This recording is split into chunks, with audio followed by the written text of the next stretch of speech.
用微光照亮夜晚，用温暖温润心灵。亲爱的朋友们，欢迎来到微光夜读。我叫李小梅，今年38岁，是一个平凡的中学语文教师。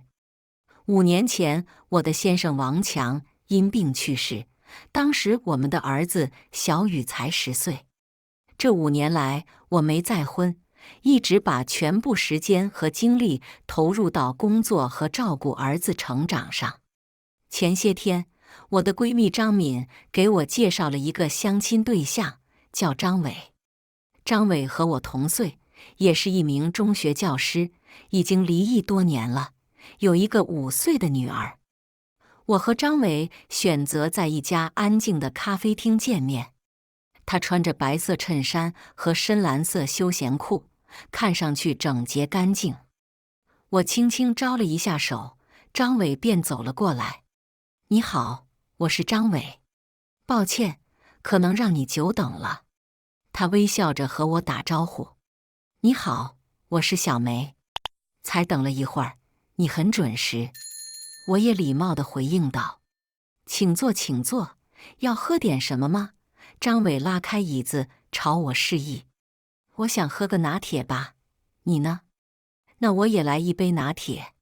服务员，请给我们2杯拿铁。张伟朝服务员招手说。我们的咖啡很快就上来了。张伟先是自我介绍了一番，说他在一所市重点中学教高中语文，已教书10多年，去年才离异，目前和女儿2口子生活。听他讲自己的情况，我觉得他说话的语气平和，给人一种稳重内敛的感觉。我也简单给他讲了下自己的家庭和工作情况。听我讲完，张伟点点头说，看来我们2人背景差不多呢，都有教书育人的经历。教书这份工作非常有意义，能影响每个孩子的人生。是啊，我也很喜欢教书这份职业，能目睹孩子们一天天成长，莫大的满足感。我附和道。你女儿多大了？跟着你一块生活吧。我转移话题问她。女儿才5岁，现在住我妈那里，我周末去接她。她特别黏我，是我生命中重要的一部分。说到女儿，张伟的脸上露出幸福的微笑。那你平时2口子生活费用如何解决？没有女主人照应？我有些好奇地问。张伟喝了一口咖啡，缓缓说，我一直习惯节约生活，也会做做家务，所以生活上没太大问题。不过，如果有个伴侣，生活肯定会更幸福。他的最后一句话让我心里突突跳了2下。看来他内心也有成家的想法。时间过得真快，都聊了1个多小时了。张伟看看表说，真高兴今天能认识你，小梅。你给我留个联系方式吧，以后有机会再约着出来聊聊。我从包里掏出名片递给他。好呀，很高兴认识你。这是我的名片，有空可以打电话聊聊。一定。希望我们可以成为好朋友，甚至更进一步。张伟站起身，脸上露出期待的笑容。我也笑着点点头。好，就这么说定了。保持联系。第1次见面我就对张伟有了好感。他给我的感觉很稳重靠谱，像个可以托付终身的人。外表上略显朴实，但举止谈吐都透着内敛的吸引力。回到家，我脑海里还回荡着和张伟今天的各种对话。下意识里，我有种感觉，张伟或许就是我心目中理想的另一半。之后，我们开始保持经常联系。有时是张伟主动打电话过来，有时是我发信息问他最近可好。我们会聊一聊身边琐事，偶尔探讨一下教育话题。我发现张伟对教书育人狂热到几乎痴迷的地步，会滔滔不绝地跟我讲他的教学心得和对学生的爱。这种热忱感染了我，我也会详述自己的教学点滴。有一次手机聊天时，张伟说：“小梅，我发现和你聊天特别投缘，无论什么话题都能聊得很开心。有你这个知音真好。”我笑着回复：“我也觉得能有你这样一个倾听者和思想伙伴非常难得。和你在一起，我感到放松和快乐。要不我们找个时间再见面，我可以订个餐厅，请你吃个饭。”张伟发送了一个期待的表情。好呀，见面最好了。我都可以，你定时地点吧。那天晚上，我躺在床上辗转反侧，脑海里全是张伟亲吻我时的画面，心里五味杂陈，既觉甜蜜，又忐忑不安。我明白，这可能是张伟对我有意向的表示，但我也在犹豫，是否应该给予积极回应。第二天，我把这事儿跟闺蜜张敏讲了，请她给点意见。她亲你了，这表明张伟是认真的，你应该给他机会。张敏直接说。我笑笑，还是有些为难。我当然也希望能找到另一半，但毕竟相处时间还短，担心会做出错误决定。张敏握住我的手，认真说：“我看张伟是真心喜欢你，你也说两人聊天投缘，在一起很开心。机会难得，应该抓住啊！再观察一段时间也没关系，但态度上要积极回应他。”我点点头，张敏的话让我看清自己内心的想法。我决定再给这段关系一些时间，如果所有都顺利，就正式和张伟确认关系。于是，我开始学着主动联系张伟，也会在聊天时透露想他的小心思。张伟明显感受到我的改变，变得更加殷勤和大方。他会经常送花、送书来见我，周末也主动带我和女儿去郊游。就这样，我们关系迅速升温，一切都在朝着稳定发展的方向前进。一个周末的下午，我们一家三口在公园野餐。张伟的女儿很黏我，一直叫我小梅姐姐。我们玩得不亦乐乎。天色渐暗，张伟把女儿送回家，只剩我们两人时，他忽然正色说：“小梅，经过这段时间的相处，我想我们的关系到了该确认的时候了。你愿意和我在一起吗？”我红着脸笑着，点了点头。张伟开心地握着我的手说：“太好了，我会对你好的，让你幸福。我们一起组建新的家庭吧。”“好，我也会全力以赴。”我也激动地回答。对了，正式在一起后，有些事我们也该商量着来。张伟的语气变得认真，比如生活费用的分担问题。我希望咱们是平等的，所以生活费该治。你意下如何？我有些惊讶，没想到张伟第一个提的就是这个。但转念一想，这在现代社会也很常见，张伟这种想法并不算奇怪。这个，我觉得还需要我们再讨论讨论。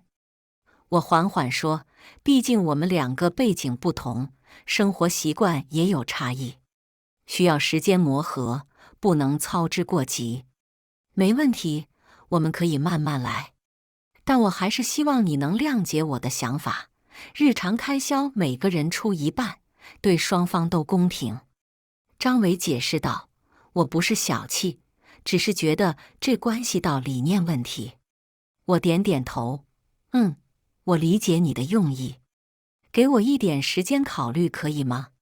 没问题。张伟笑着说。分开后，我的心里五味杂陈。张伟提出治生活，让我有些措手不及。这究竟是理念问题，还是他的经济条件有限？我需要慎重考虑这个问题了。回到家，我反复思考着张伟提出的治生活方式。的确，现在社会上许多年轻人都采取平分生活费用的模式，这在理念上也体现男女平等。但我考虑还是有些难以全部接受，毕竟我已经有过一次传统的婚姻生活经历。于是我把这个困扰跟闺蜜张敏讲了，她立刻皱眉说，她才第一次提出就要求治，太不懂规矩了。传统上生活费用大头还是男方出，你不能答应他这种要求。我犹豫地说，他是出于平等理念呢，也说让我考虑考虑，未必就是强求。开什么玩笑？张敏加重了语气，你打工赚的钱要养家，他一个大男人怎么好意思和你对拆？绝对不同意。听张敏这么强硬，我也感到张伟的要求确实有些与众不同。我们仅仅在一起不久，他就提这种生活方式，着实令我有些害怕。1周后，张伟再次和我约见面，说想听听我对治生活的想法。小梅，你考虑的怎么样了？我知道这个请求可能比较突然，但它关系到我们的理念问题。张伟面露期待地看着我。我斟酌着词句，我理解你的想法，但觉得还需要一段时间适应。毕竟我以前的生活方式跟这个不同。可以先维持现状，之后再讨论吗？张伟的表情明显变得失望。这样吧，我给你1个月时间考虑。1个月后，如果你还是接受不了，只能说明我们理念上实在相差太远，只能就此分手。我惊讶地望着他，分手？这么快就提分手？我们之前还不是很好吗？抱歉，可能我表述太直接了。张伟叹了口气，其实我是一个注重理念的人，生活方式是理念的外在表现。如果在这么重要的问题上无法达成一致，说明我们存在很大分歧。不如不要强留对方，结果只会伤心。我听出张伟的语气很坚决，想来这个问题对他的重要性远超我的想象。张伟，给我一些时间再考虑这个问题，可以吗？我现在的想法是，我们双方都需要学着包容理解对方的不同，这需要一个过程，不能操之过急。我还是希望能和你继续发展。我从理智上劝说道，好，我同意再给你时间，不过还是希望1个月后你能接受我的想法。张伟终于点点头。离开张伟后，我迫切需要求教于智慧。这次见面让我意识到，张伟对治生活的坚持远超我的想象。这已经超出了理念问题，直接关系到这段感情的生死。我必须慎重处理，不能理解不足就仓促做出决定。于是我求教了几位已婚的朋友，他们听了我的困惑，都表示现代社会虽提倡男女平等，但生活大部分开支还是应由男方承担，让我没必要完全接受张伟的想法，可以谈判一个双方都能接受的比例。装了他人建议，我重新审视这段关系。张伟确实体贴我，但在重大理念问题上又固执己见。我该继续包容，还是果断分手？这难题让我彻夜难眠。过了很久，我终于下定决心。第2天，我给张伟发信息，说我们需要认真谈一次。见面当天，我直接切入主题，张伟，经过深思，我有些话想跟你讲。张伟静静地望着我，等待我的下文。我继续说道，首先，我很感激你对这段关系的付出。这段时间你对我非常好，我感到非常温暖和安心。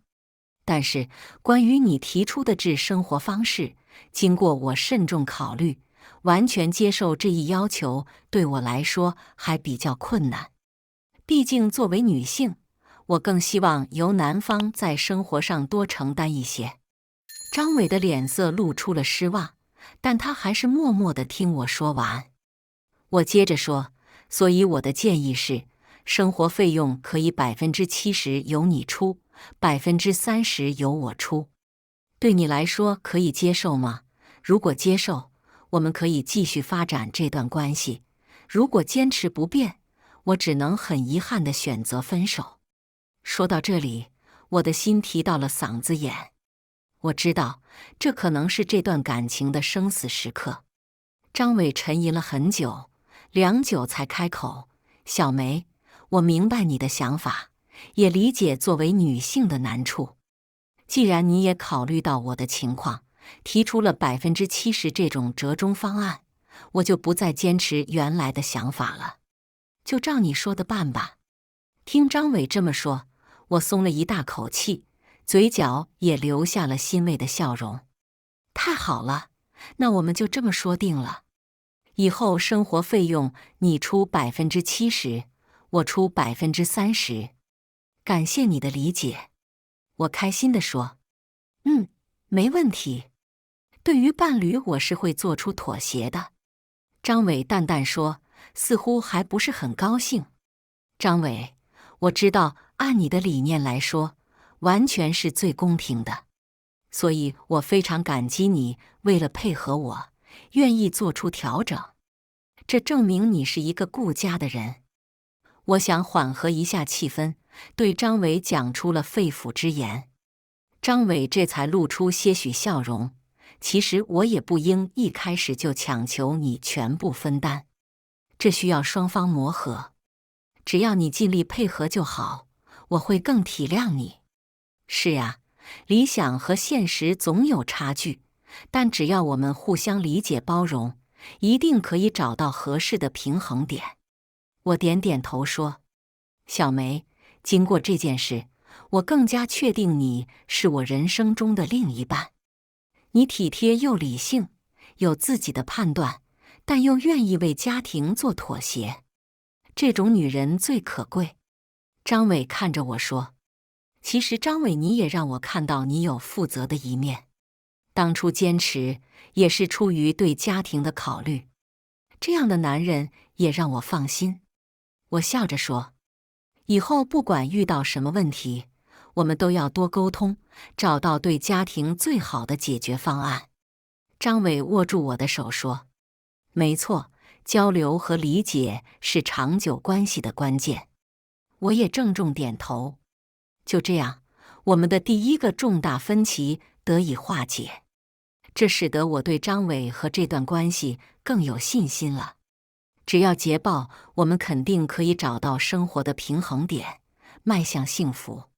之后，张伟常常早起为我做早餐，加班回家也会主动打扫房间。他变得更体贴我的感受，而我也学会分担一些家务。有一天，张伟对我说，小梅，你改变了我的固执，让我成为一个更通情达理的人。感谢你给我机会，让这段感情更完整。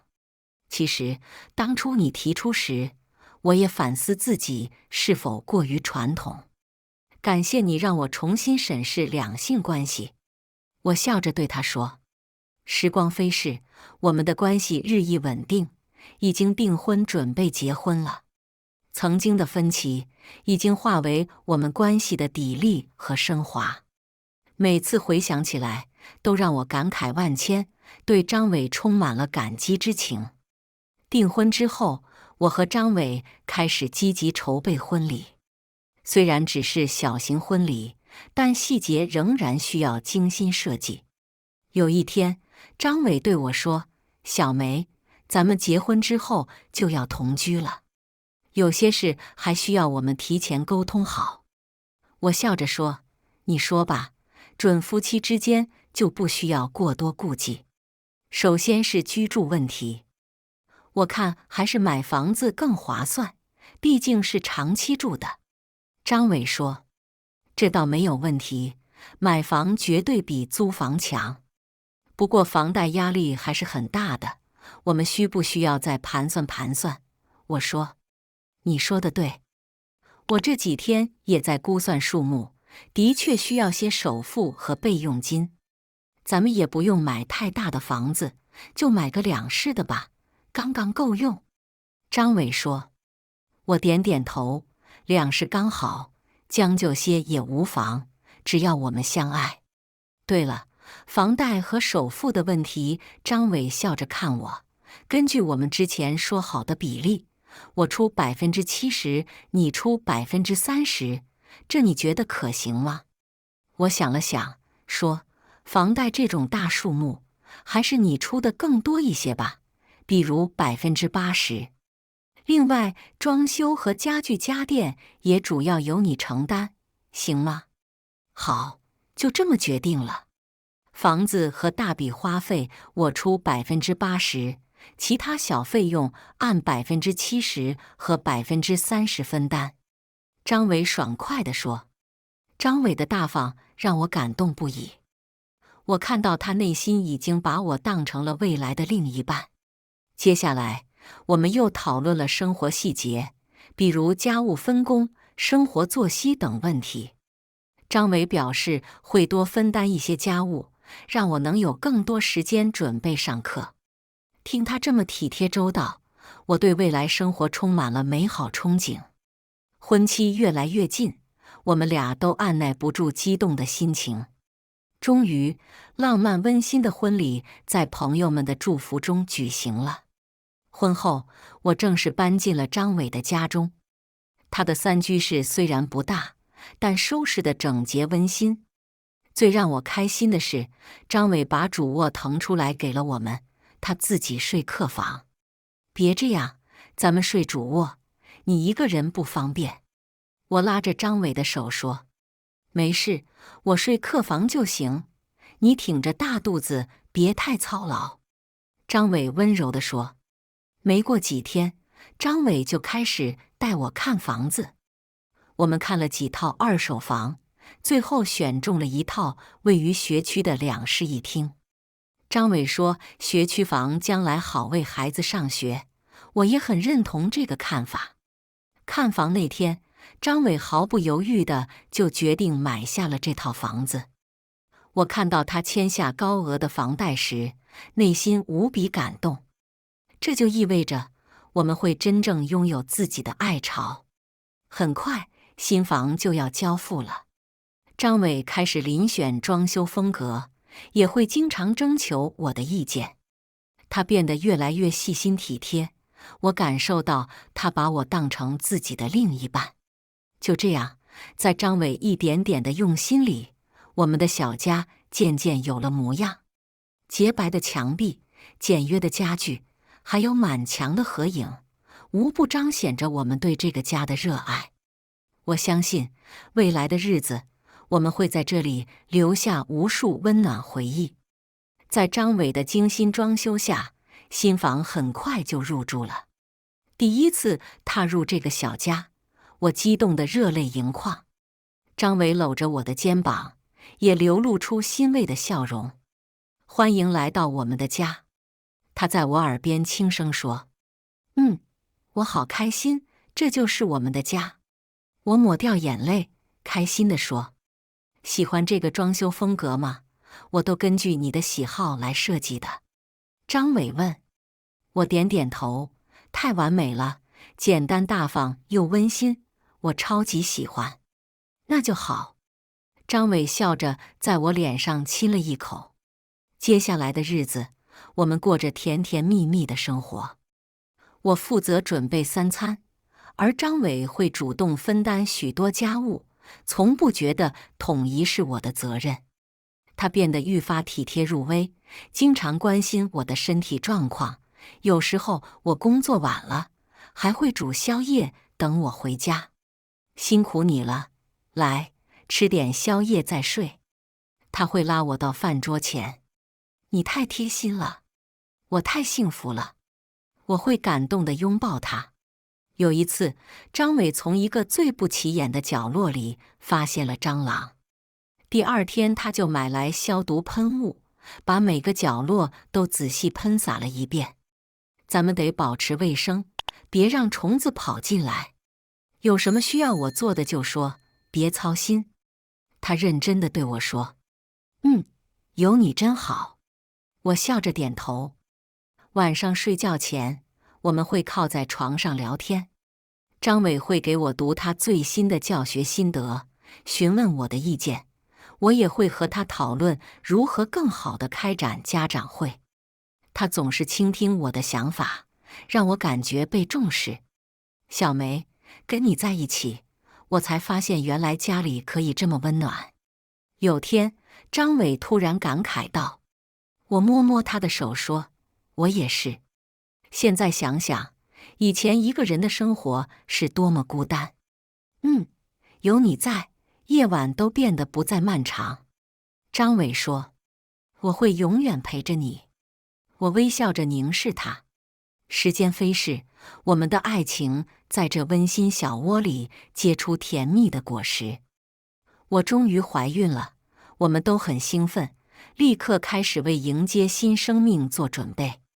是个女儿就好了，我会疼她的。张伟期待地说。男孩也好，你可以带他打球。我笑着说，只要健康就行。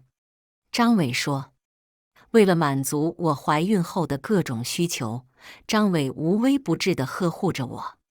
他会在我疲惫时给我按摩，准备各种补品，夜里起来替我倒水。辛苦你了，多注意身体。有什么需要就跟我说。他总是如此体贴。有你在，我很幸福。我会紧紧握住他的手。就这样，在张伟的呵护下，我平安生下了一个白嫩可爱的女儿。我们起名叫她素萍。太可爱了，是个小公主。张伟高兴得忘乎所以。我们会一起照顾她。我微笑着把女儿抱在怀里。看着怀里的女儿，我感到无比幸福和满足。原来，爱情加上呵护，就会开出这般甜蜜的果实。我知道，未来的生活会在这温馨的小家更加美满。故事完。接下来是我们本期第2个故事。我半夜高烧，给儿子煮了一碗鸡蛋面。周振宇要我立即跟他约一个鸡蛋的钱1.25元。我决定跟他离婚。我发烧39度。儿子小雨半夜醒来喊饿。我起床给他下了一碗鸡蛋面。他吃完面再次睡去，已是凌晨2点半。熄了灯，刚要睡下，就瞥见站在房门口的老公的身影。他打着哈欠说，你刚才用了我的一个鸡蛋，那是土鸡蛋，2.5元一个，你得给我转1.25元。说完，他转身走回客卧继续睡觉。我愣得说不出话来。我吃了2片退烧药，准备躺下，手机跳出他发来的一条微信，转给我，你再睡，我怕你明天忘了。我立即给他发了1.25元的红包，他秒收。我盯着手机，心如坠冰窖。我病了，孩子饿了，他一句关心的话都没有，连问都没问。唯一的交流却是要我立即给他转1.25元，还不能等到天亮。到现在我才明白，我所珍惜的感情，从头到尾都只是我在珍惜而已。所有的感情，都抵不过这要立即 AA 的1.25元。我心痛，想哭却哭不出来。我笑自己傻。记得和周振宇领完结婚证的第2天，他就跟我说婚后要 AA。看在我们4年大学同学加2年恋情的份上，我毫不犹豫地答应了。反正我也不缺这点钱，因为周振宇还不知道我真实的家境。我爸妈离婚后，我跟着我妈生活。但是我爸早就给我在 H 和北上广深各买了一套房子。不仅如此，在我爸的上市公司里，我持有一部分股份。原以为爱一个人，爱一个家就得像这样嘞。我以为不计较个人得失，就能拥有幸福的婚姻。然而我万万没想到，却成了一种变相的婚姻剥削。回想起来，我真想抽死那时候的自己。或许从分房睡开始，甚至从 A 开始，我们的心就越走越远，再也难以回头。1.25元只不过是压死骆驼的最后一根稻草，在这里多待1秒都是煎熬。我从被窝里爬出来，拉黑了他的微信，立即收拾行李，抱着儿子打车去了一家5星级酒店。直到第2天，他才发现我走了。送完儿子去幼儿园，我跟我爸要了在 H 的房子的钥匙。来到新房打开门时，周振宇的电话打了过来。刘佳慧，你拉黑我什么意思？周振宇的嘴脸快要从手机里跳出来。拉黑，就是不想和你做朋友的意思。简单点，就是离婚。我淡淡的回答他，就为1块2毛5你要跟我离婚？刘佳慧，你脑子进水了吧？你不要像个小孩一样幼稚好不好？你都是当妈的人了。喂，没等他说完，我挂断了电话。跟他多说一句话，都让我恶心。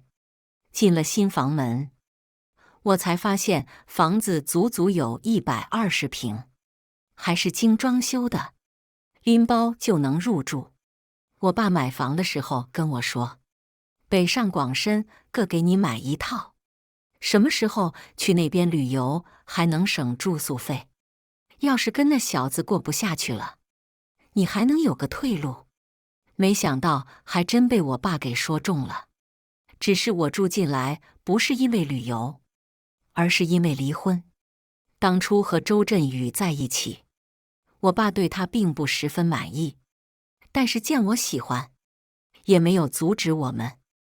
大学时期的周振宇是个品学兼优的好学生，每年都拿1等奖学金。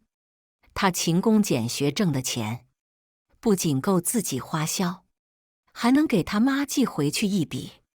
对于这样一只妥妥的潜力股，我毫无抵抗力。可是婚姻如同穿鞋，合不合适只有脚知道。我以为的潜力股，却是个1毛不拔的铁公鸡。看来我当初真的是脑子进水了。我打印好离婚协议书，返回我们住的小房子里。收拾行李时，我收走孩子的大部分玩具和绘本。这些东西虽不值钱，却蕴含着我和孩子的大部分亲子时光。药箱里吃剩1半的退烧药也带着。我把离婚协议书放在餐桌上，给周振宇发了一条短信：你把离婚协议书签了，我周1过去拿。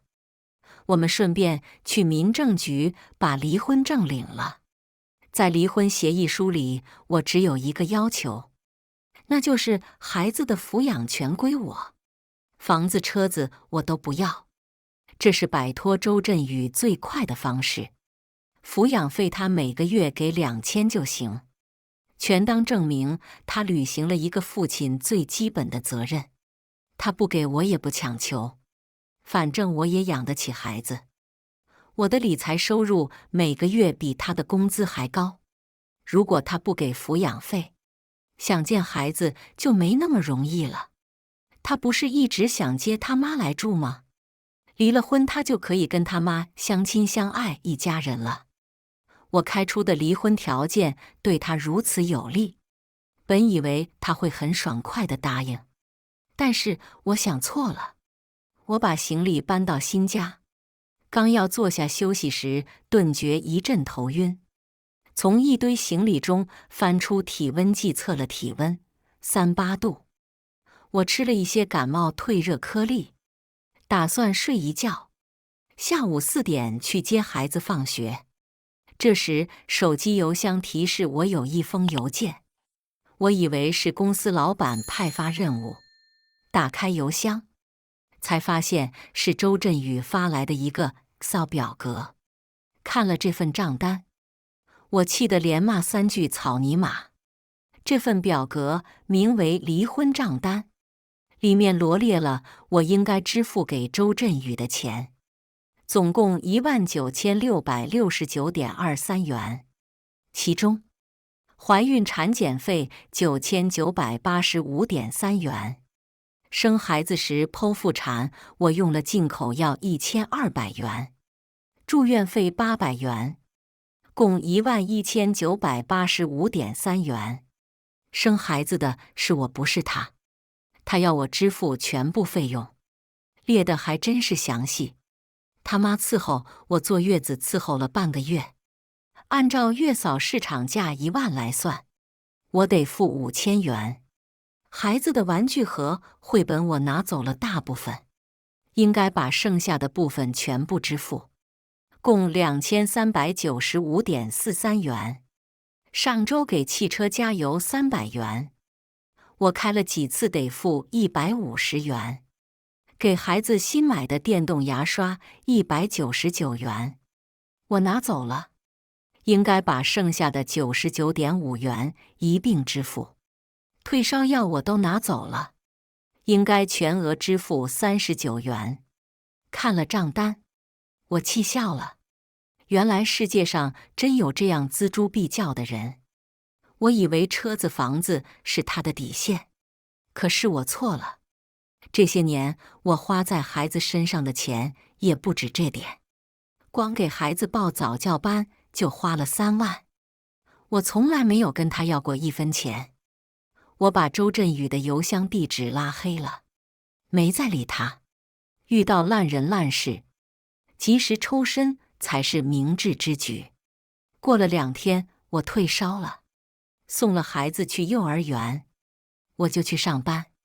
不一会，公司前台传来一阵吵闹声，叫刘佳慧出来，要离婚也得把账单付了。你们公司不能留他这种道德败坏的人。生了孩子3年没上班，吃我儿子的，喝我儿子的，现在却想拍拍屁股走人。我听出了声音的主人，周振宇他妈。看来周振宇和他妈是真爱。我才搬出来没几天，他这么快就把他妈接过来了。他妈还特地跑来我们公司跟我要钱来了。周振宇他妈唾沫横飞地叫了半天，却没一个人去理他。公司里的同事议论纷纷。俗话说家丑不外扬，这点事就跑来我们公司闹。他们不嫌丢人，我都嫌丢人。刘佳慧，你出来，躲得了初1，躲不了15。你今天不把账单付了，就别想离婚。我走过去，没想到公司老板李明泽先我一步来到周振宇他妈面前。我是刘佳慧的老板，刘佳慧欠你儿子多少钱？李明泽问道。周振宇他妈见状，连忙把手里的账单递过去，总共19669.23元，他付2万整就清了。李明泽接过账单，念起来：产检费9985.3元，住院费2000元，共11985.3元。请问孩子姓什么？当然姓周了，这还用说？既然孩子姓周，为什么要刘佳慧支付产检和生孩子费用？生的不是你们老周家的孩子。周振宇他妈听了，理直气壮地说：怀孕是他怀的，生孩子也是他生的，钱都花在他身上，当然得他付。周振宇他妈的大嗓门这么一说，办公室顿时议论纷纷。我去，见过抠门的，没见过这么抠门的，这哪是抠门，简直是把门拆下来。就是，太他妈不要脸了！我可算明白为什么女人都不想结婚了，这简直碎三观啊！卧槽！听到嘲笑，周振宇他妈气得直跳脚。他白吃白喝3年，不该负担一点吗？李明则笑笑，接着念账单：电动牙刷99.5元，邮费150元，退烧药39元，这都是小钱啊！我以为是几千万呢。周振宇他妈听了不乐意，说：小钱也是钱。他生孩子在家带了3年孩子，1分钱没挣，吃喝不都是我儿子的？不，看来你误会我的意思了。李明则说：你儿媳妇带着孩子3年，花销不到2万块钱，平均下来1个月不到600块钱。我好奇的是他们娘俩是怎么活下来的。周围同事听到这都忍不住笑出声来。周振宇他妈的脸色像吞了苍蝇一样难看，随即耍起了无赖。你别管怎么活下来的，既然他要离婚，那就得把账付清。我走过去，周振宇他妈指着我说：赶紧把钱付了，不然我可要报警了。我气到要失语，把账单甩他脸上，要我付钱行？你让周振宇把买房子、买车子还有还房贷的钱还给我，房子、车子就归他，不多，也就30多万而已。说着，我把周振宇从黑名单里拉出来，给他转账19669.23，又顺手把账单截图发给他。我本不想跟他计较，谁都别把事情做绝。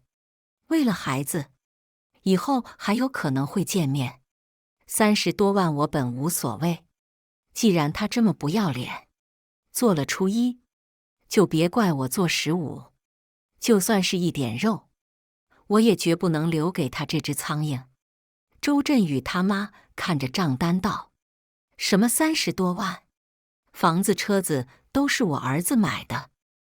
我今天才算认识周振宇，明明婚后我们俩共同购买的房子和车子，他竟然给他妈说是他自己买的。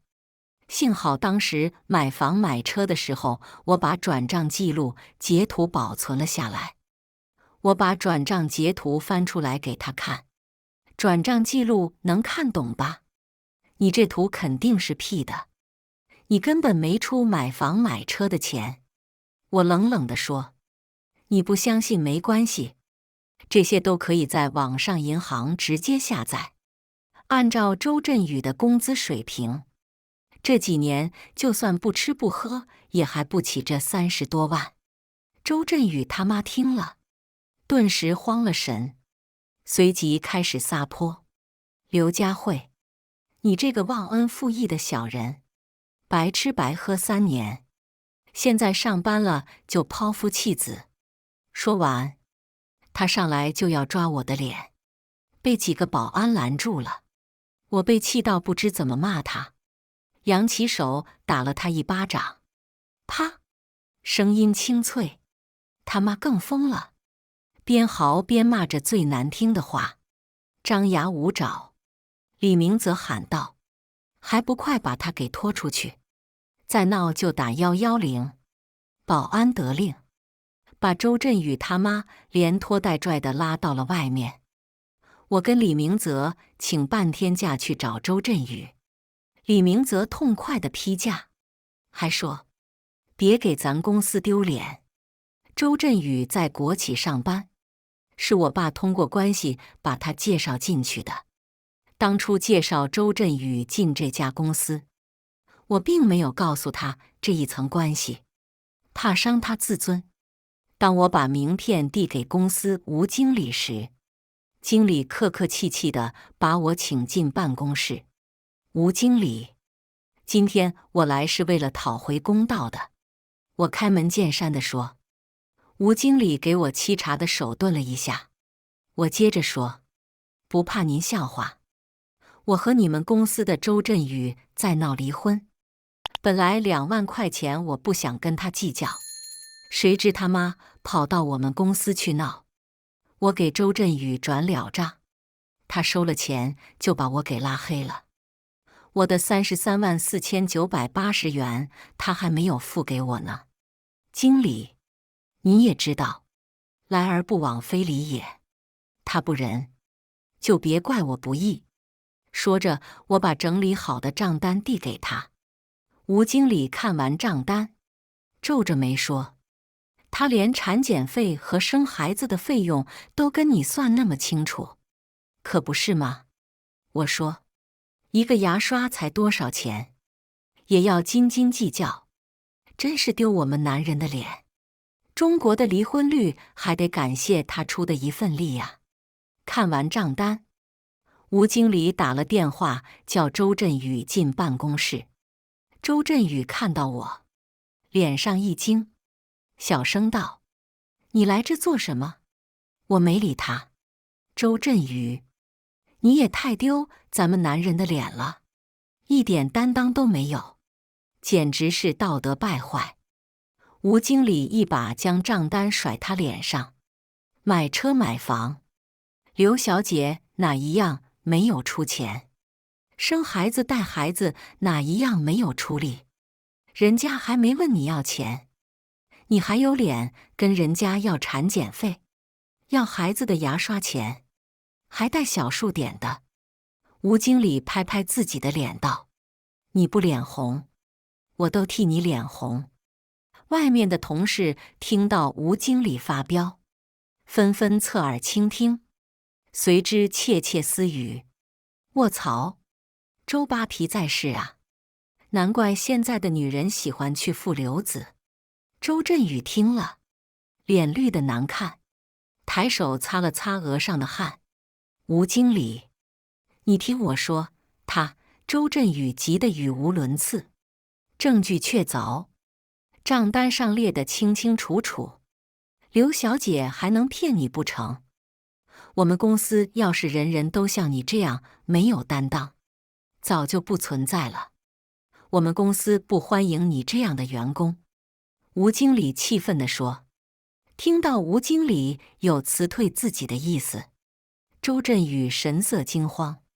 听到吵闹声，人们在办公室门口看热闹吃瓜。周振宇平时看着挺老实的，对同事也大方，常请咱们吃下午茶呢。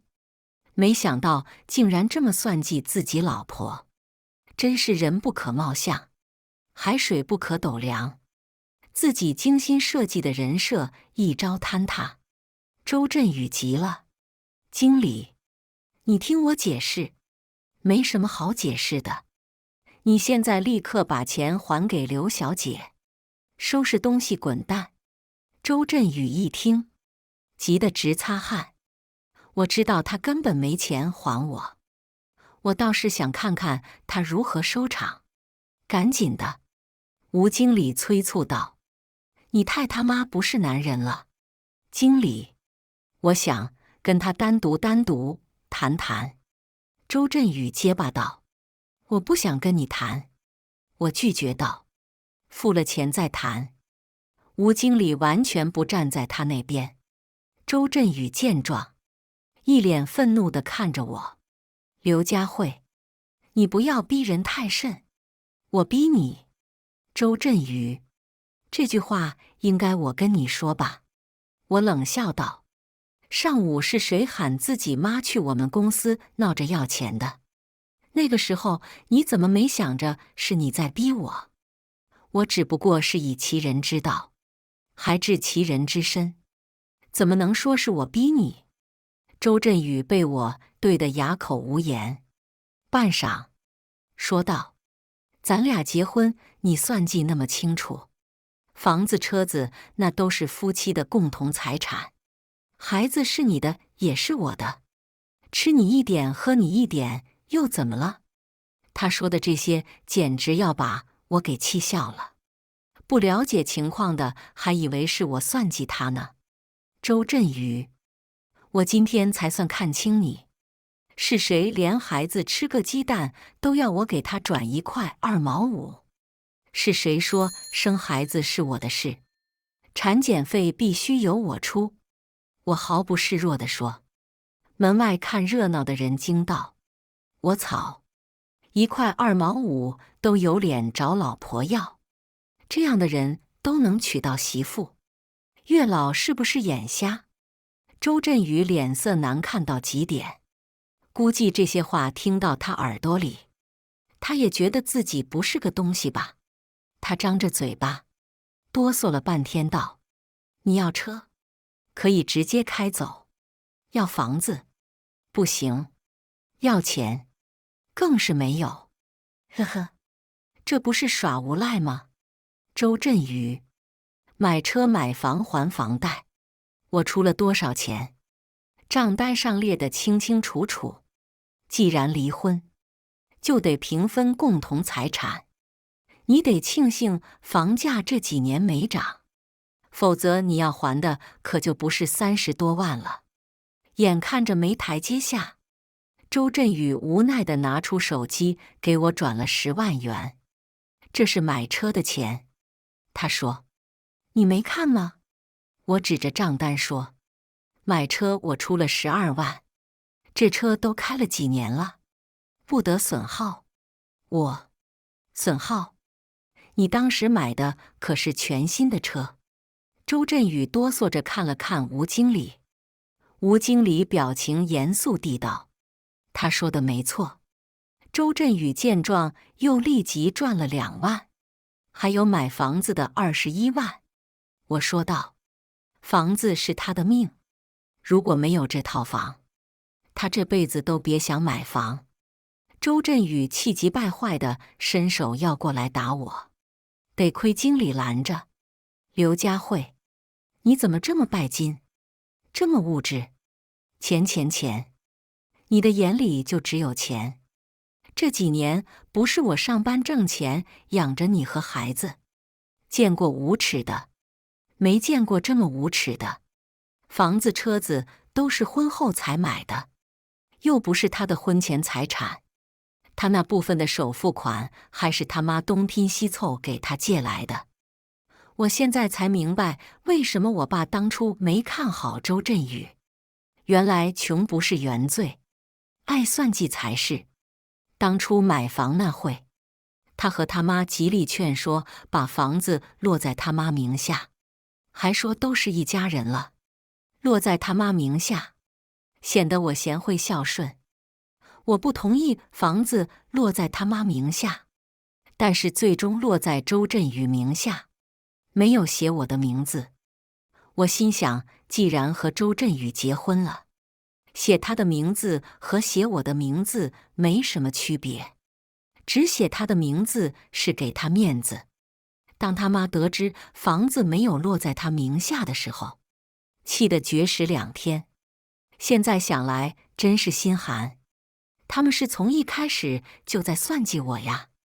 现在周振宇却反咬我一口，说我拜金，说我物质，简直可笑至极。我拿回自己的那部分钱，我拜什么金，物什么质？你是上班了，这几年你也没忘跟我耶。你养我和孩子，还会问我要1个鸡蛋的钱，骗自己这么好玩吗？一旁的经理看不下去了，说道：周振宇，你别在这丢人现眼了，赶紧转钱收拾东西走人。周振宇脸色一阵红一阵白，擦了擦额上的汗，掏出手机哆哆嗦嗦地给我转了21万。我去，没想到啊，这家伙竟然有钱，以他目前的工资，根本不可能存那么多钱。他这钱怎么来的已经不重要了，重要的是，他让我彻底看清了他的嘴脸。我们的信任从一开始就不存在，只是我一个人一厢情愿地相信他这只潜力股。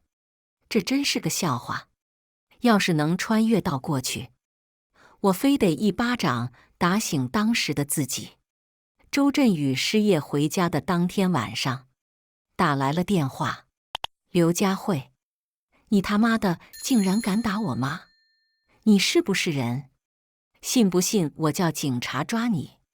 电话里传来周振宇他妈如泣如诉的声音。没想到这老太婆这么会演戏，肯定在周振宇面前添油加醋地说我打了他一巴掌的事。我用了多大的力，我心里有数。虽然打的声音响亮，可是连一点红印子都没有，想找证据都找不到。我冷笑道：“好啊，那你就叫警察来抓我好了。”挂了电话，我顺手拉黑了他的号码。周一，我们以最快的速度领了离婚证。临走前，我对周振宇说：“每个月付2000块的抚养费，想看孩子告诉我一声，我把他送过来。”周振宇不置可否。我难以抑制自己愉悦的心情，在微博晒了离婚证。没想到众多网友恭喜我单身，羡慕我做了他们不敢做的事。有的人说自己陷入了离婚拉锯战中，疲惫不堪；有的人说对方不想分割财产，死活不离，每天下班都不想回家，回家就得面对一个自己厌恶到极致却又不得不同居一室的人，互相折磨。单亲妈妈又得带孩子，又得上班，实在累得够呛。我请了一个住家保姆帮我照顾孩子，才得以喘口气。时间一晃1个多月过去，一天，幼儿园老师打电话过来说小雨发烧了。我请假和保姆去幼儿园接她去医院看病。我抱着孩子在医院里排队挂号。小雨突然伸手指着不远处队伍里的一个人说：“爸爸，是爸爸。”我朝他指的方向看过去，正好对上周振宇的眼睛。呵，世界真小，在这都能碰上前夫。他身边一个挺着大肚子的女人吸引了我的目光。目测已怀孕至少6个月。我和周振宇离婚才1个月，他的肚子就大成这样，吃猪饲料都没那么快。呸！渣男！难怪离婚证办得这么干脆，原来是为了小三。不过，连2000块抚养费都不愿意付，对孩子不闻不问的男人，生再多孩子也不过证明自己是个播种机罢了。这时，小雨正拖我的手跑过去喊：“爸爸！”我起身去追他。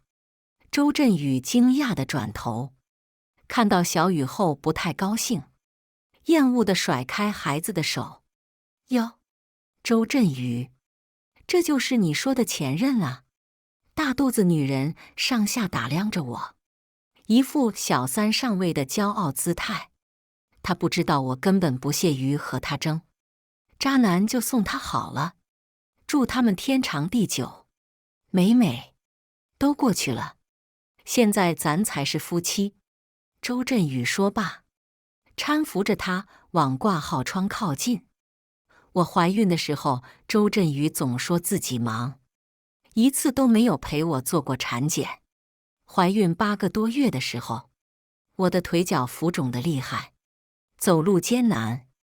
幸好在医院里遇上一个好心的义工，全程陪着我。往事不堪回首，有人当周振宇的接盘侠，省得他祸害良家妇女。我高兴还来不及呢。以我对他的了解，无论谁接盘，都会以失望告终。这时，只听见周振宇那个收费窗传来工作人员的声音：“女士你好，你社保卡余额不足，无法使用，请换一张卡支付。”周振宇一听，连忙将自己的卡递给美美。不一会，工作人员说：“不好意思，这张卡已经停了，请换一张卡支付。”停了？怎么会停了？周振宇脸色难看，从包里掏出一张信用卡递给工作人员。他们交了费，经过我身边时，我听见周振宇低声对美美说：“回头可别忘了还我。”美美一听，停下脚步，怒声道：“周振宇，我给你生孩子，一点产检费你要我还你？你是不是男人？”哎呀，你小声点，别人听到了不好，我就要别人听到，让别人看看你是个什么样的人。美美不甘示弱，周围的人开始指指点点，真是奇葩，老婆生孩子还得自己出产检费，小刀拉屁股，开眼了。周振宇脸色难看，大声呵斥道：“江美美，你够了，你有完没完？你敢呵斥我，我跟你没完！”啪！美美抬手就给了周振宇一记耳光。周振宇被打得当场愣住，气得满脸通红。估计他这辈子都没有被女人当众打过耳光。周振宇挥动拳头想要对他动手，众目睽睽之下，最终还是忍住了。女人不依不饶，不停地打周振宇。周振宇不停地躲，打不到周振宇，美美就往自己肚子上打，哭喊道：“周振宇，你个王八蛋！我当初真是瞎了眼，跟了你这个穷光蛋！”周振宇脸面扫地，抓住美美的手腕，生气地说：“要怨就怨他，钱都被他拿走了。”只见周振宇伸出手指，远远地指着我。我靠，躺着也中枪！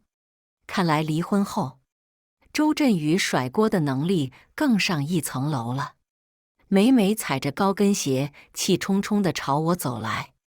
我见状，把小雨交给保姆，嘱咐她带孩子先离开。刘佳慧，你赶紧把钱给老娘吐出来，不然别怪我不客气。他那涂着鲜红的指甲油的手指，眼看就要指到我脸上。我撇开脸，冷笑道：“真是可笑！我拿回属于自己的钱，凭什么要给你？”说完，我斜着眼看着身后的周振宇：“难道我说的不对吗？你凭什么说那是你的钱？明明是我们家周振宇的。”他一边说着难听的话，一边要上前抓我。鉴于她是孕妇，我不敢胡来，只得不停地躲闪，不让她尖锐的指甲抓到我。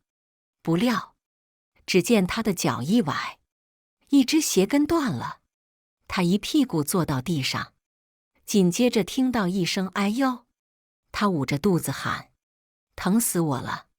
哎呦！”看来她是真的疼。额上的头发瞬间就被汗水浸湿，意识到情况不妙，周振宇连忙上前扶起美美。“怎么了，老婆？”一股红色的液体顺着她的腿流了下来。“来人，快来人！救命啊！”周振宇一阵慌乱。“保安来了，医生护士也来了。”一阵手忙脚乱的抢救。周振宇报警叫来了警察，警察带我回警局。最后他们查了监控，发现我根本连碰都没有碰到那个女人。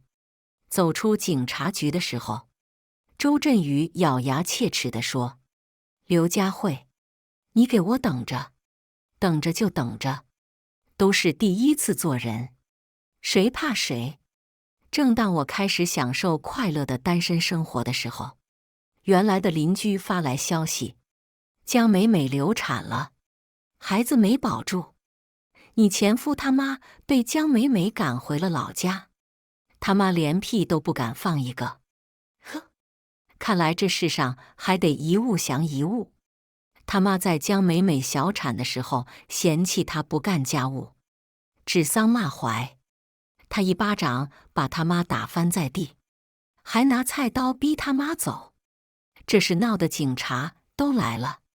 这么看来，这个江美美确实是个狠人。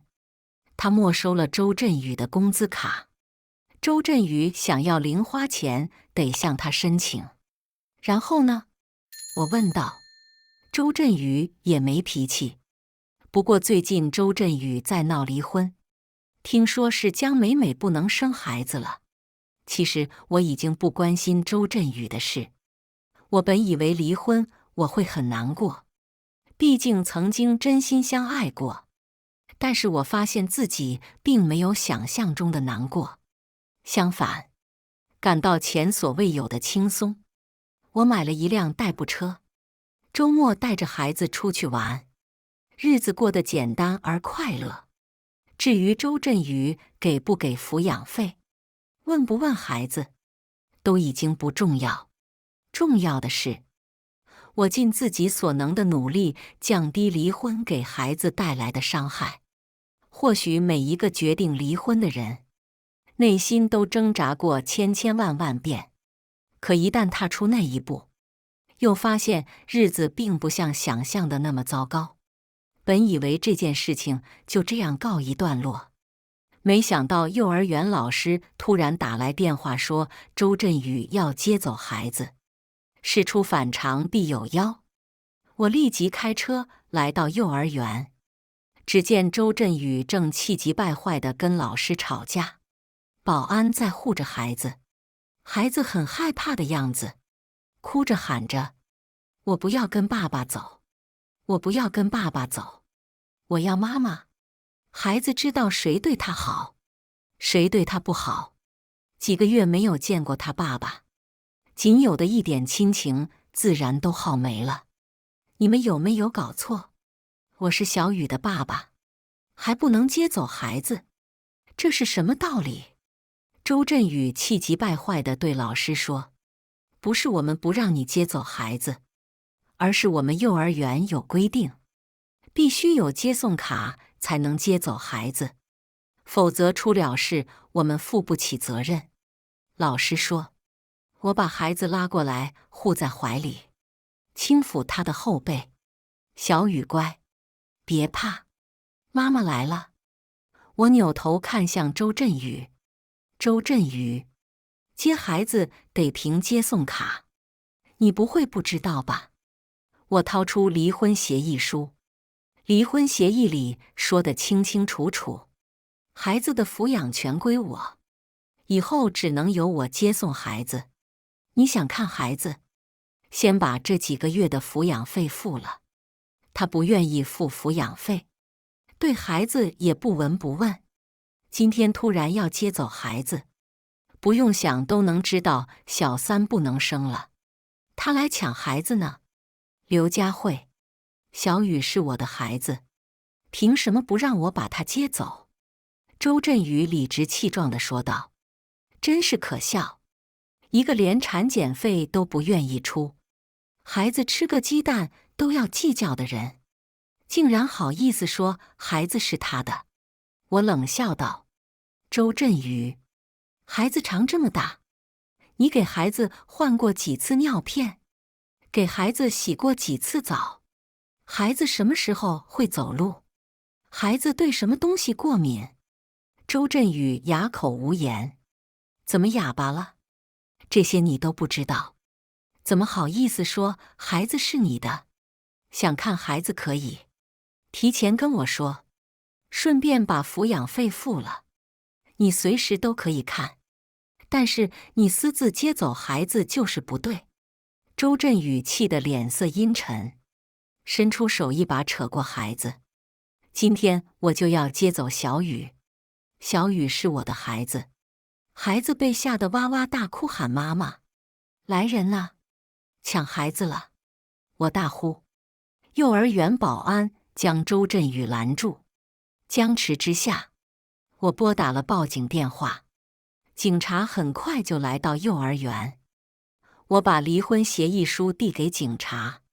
警察看了之后，对周振宇说：“离婚协议书上说得很清楚，孩子归妈妈抚养，白纸黑字，还有你的签名。”周振宇听了，暴怒道：“刘佳慧，你个骗子，骗我签字，把孩子骗走！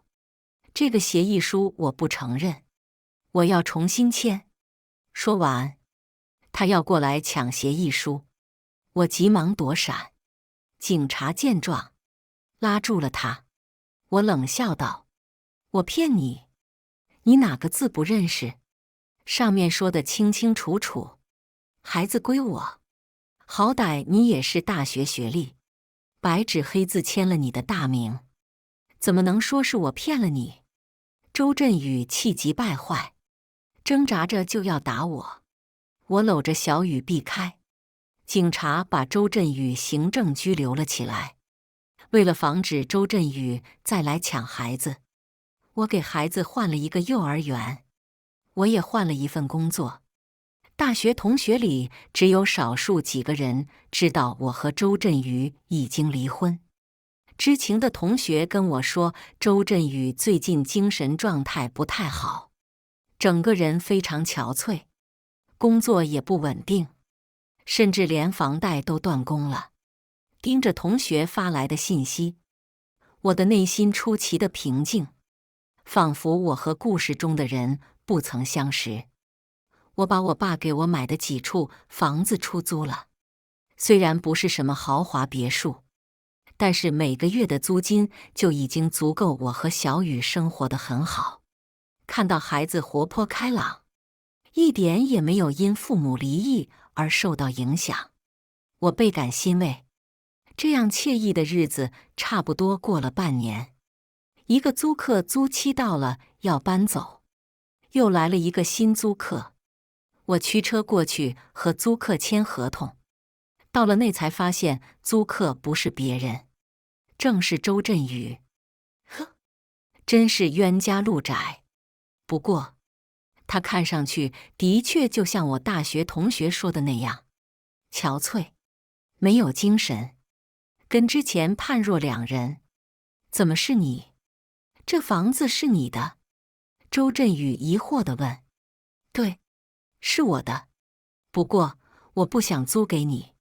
我微笑着说，我那么努力离开他，不想余生再和他有一丝一毫的联系。我宁愿把房子空着，也不会租给他。我转身就要离开的时候，周振宇拉住我的手说：“佳慧，我们复婚吧，我不是捡垃圾的。”我挣脱他的手，淡淡的说：“佳慧，我知道以前对不起你，可是我也受到了惩罚。”周振宇抬头看着我，眼睛里有忧愁，有期盼，可谁知道多年前这双眼睛曾装满星星。我一下就掉了进去。我和美美离了婚，她瞒着我把房子卖了，携款跑路了。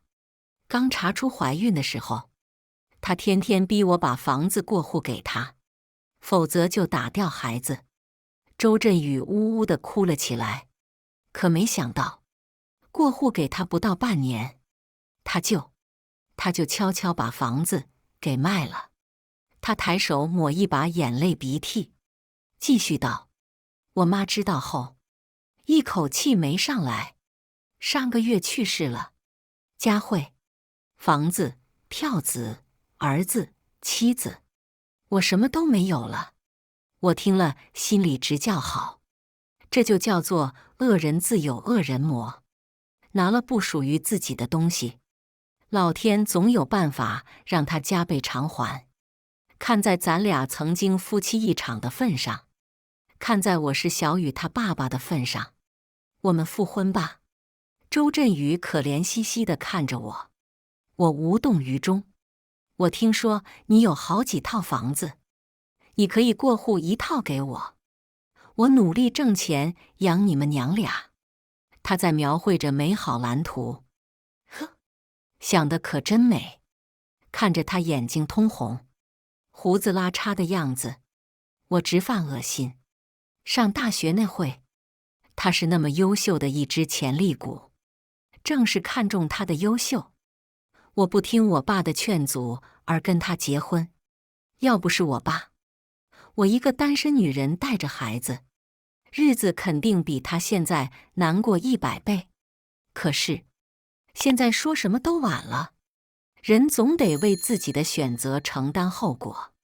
我微笑着对他说：“周振宇，早知今日，何必当初。”说完，我转身离开，任凭他在身后怎么叫，我都没有回头。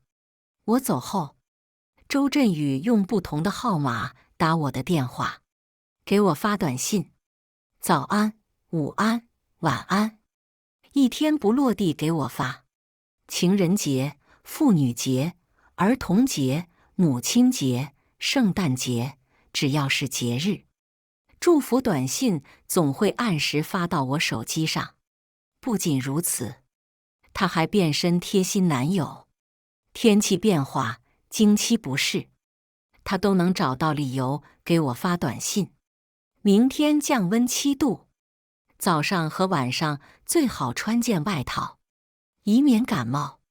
大姨妈期间最好别碰凉水，多喝热水，最好喝点红糖水。刚吃饱别做剧烈运动，容易引起腹部不适。他甚至发了我们的结婚照，夸我长得有福气，能娶到我是他最大的幸运。我追他那会都没这么用心，只要是他发来的短信，一律删除，电话号码拉黑。时过境迁，我们早已过了耳听爱情的年纪，那套房子一直空着，直到半年后的一天，我跑去跟租客签合同，发现租客竟是我的前任老板李明泽。惊讶之余，我们都感叹世界之小，原来那家公司是他爸的。他海外留学归来后替他爸打理，作为一种历练。可他想自己出来闯一闯，便离开了。我的创业公司还在寻找合伙人，不知你是否感兴趣？李明泽看着我认真地问道：“这么信任我？”当然，他说，这么重要的事，我需要考虑一下。2天后，我答应了李明泽的合伙邀请。我相信新的开始，人生一定会变得更精彩。